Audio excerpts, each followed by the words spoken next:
Nothing in this podcast is intended as investment advice, and the people in this podcast may hold positions in the stocks they talk about. Do not buy any investment based solely on a tip or recommendation. Please do your own research.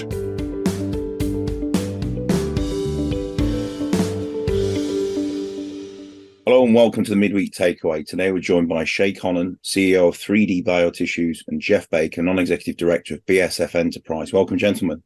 Good afternoon, Phil. Kevin. Hi, guys. So I just saw the company announce a successful evaluation of the flagship product CityMix, patented non-toxic culture media supplement that acts as a cell booster in the production of cultivated meat. 3D Biotissues has also identified biotech companies and life science companies and academia as key target markets, with appropriate sales channels identified for each market. Tell us more about this evaluation process, please, and what it means for the company, Che. Sure. Yeah, thanks, Phil. It's a really important step as we move forward with CityMix product. Obviously, we've known through conversations and market research that there's a massive need for a reduction in costs of media. Even recently, the Good Food Institute gave out a report showing that the cost of media, as far as they're aware, are going to remain up to 80% of the operating costs of production of meat for the next 10 to 15 years. And interestingly, when they modeled different bioreactor sizes and designs, those didn't really impact the numbers, and it was all to do with the media. So, of course, they didn't factor in CityMix into that report, and if they had, it would have brought those costs down significantly. So we know there's a massive need. We know that the companies are desperate for finding ways that are safe and effective in reducing those media costs. So then we followed that up then with those companies with the opportunity for them to try it and work with it in their own hands, laboratories and their own companies. And it's been a very positive exercise. So of all the people that have tried it, what sort of feedback have you been having? Well, the feedback has been extremely positive.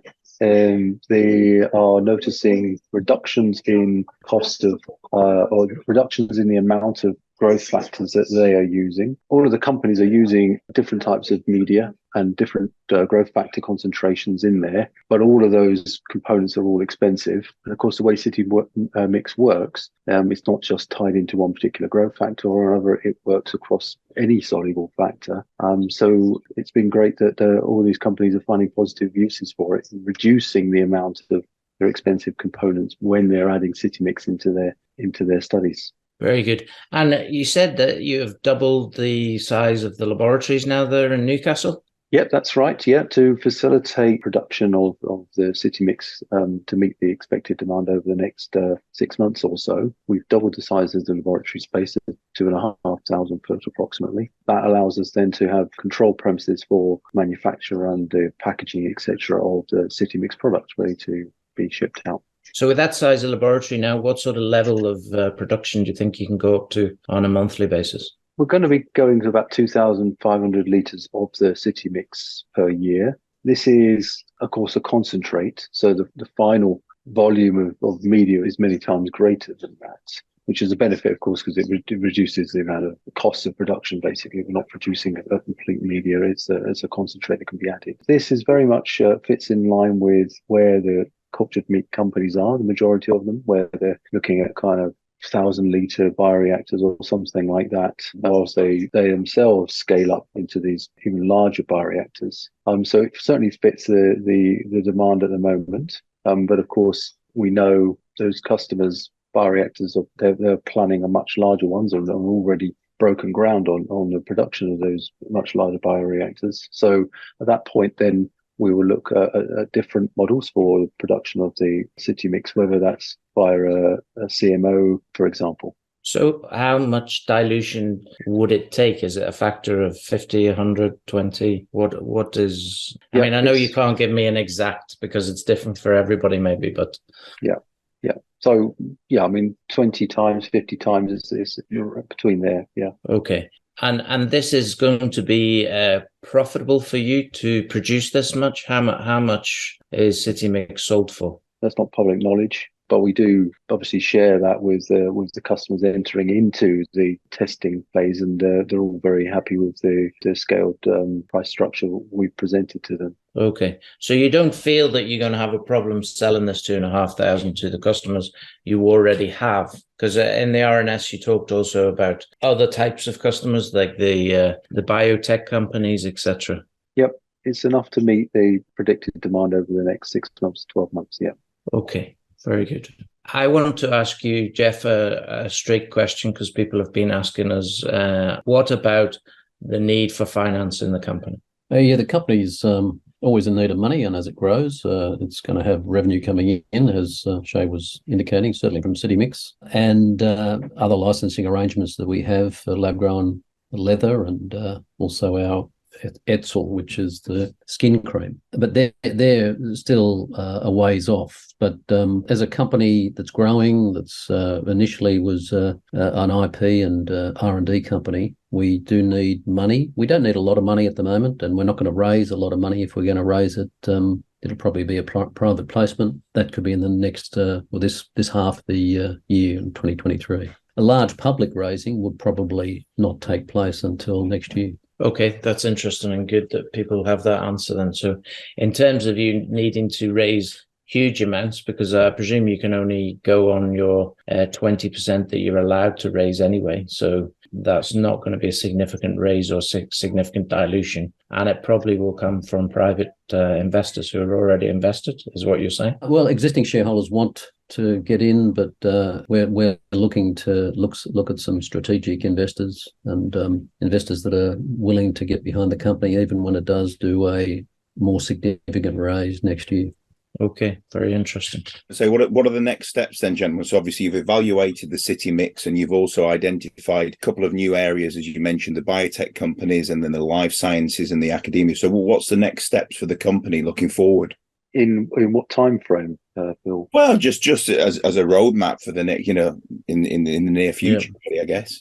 Tomorrow, Che, that's what the market wants to know. Tomorrow, what's happening tomorrow? No one is. I suppose between now and when we taste this meat as a public exposure, which will be, I think, in April, from what you've said. So maybe what's likely to happen in the next few weeks?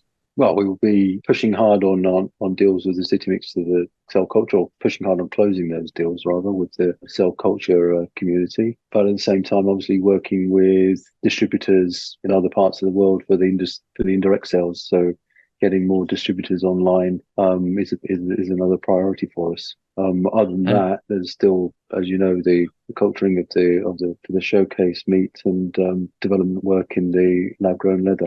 Okay, it's all exciting time. So the building out of a distribution network for CityMix is obviously something that's going to happen over the next period of time. And once it's taken up, I mean, do you see that CityMix has the potential to be a world leader? Does it have an advantage over the rest of the competition? Because from what you said, one, it's cheaper, two, no animals have had any death involved when you're producing this stuff. So, does it have first mover advantage in that case in terms of the marketplace? Yes, it does. There isn't really any direct competition for it. Its lasting strength is going to be the fact that it's used at the end of the development process, if you like. So there's lots of people looking at purification of growth. So we're talking about growth factors in the expensive part of media. So there's different growth factors being produced in different ways on different purification steps, and all of those will bring down the cost. But also each of those can then be combined with CityMix to bring the cost down further by the same relative amount.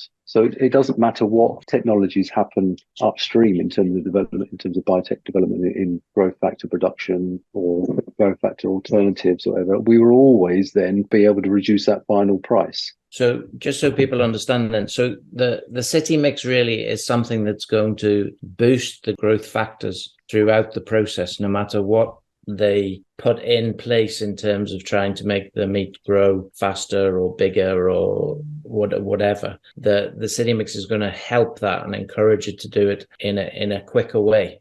Is that Is that fair to say? Well, that's it does do that. But what I was referring to, I'm trying to make clear, is that there's different. What CityMix does is it allows people to use less growth factors, which are an expensive component.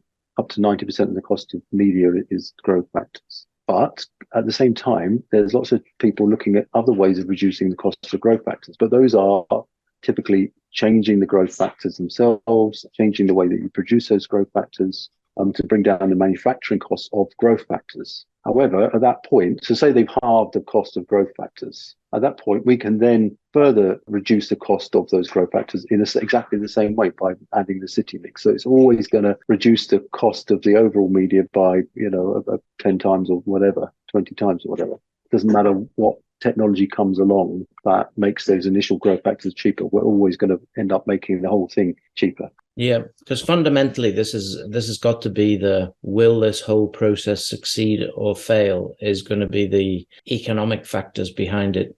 Somebody producing the meat on not necessarily a mass scale, but a much greater scale. Is that fair to say? Yeah, I mean, I think the current system is that to scale up is where significant savings occur for the production of the cultured meat, for sure. So, some of the companies are looking at huge, thousands of litre bioreactors to get to that point. That seems to be where the business is going. And then our company's going to come along and want to then take your IP, if you like, of the meat and how it's grown and use that in those bioreactors. That's how you're going to make an economic assessment out of this for the company. Yeah, that's a different offering. So we're not talking about CityMix now. We're talking about the 100% lab-grown meat, the scaffold-free technology that uses cells to generate all of the meat. That's a longer-term prospect. But it will win out in the end. We're confident about that. Meat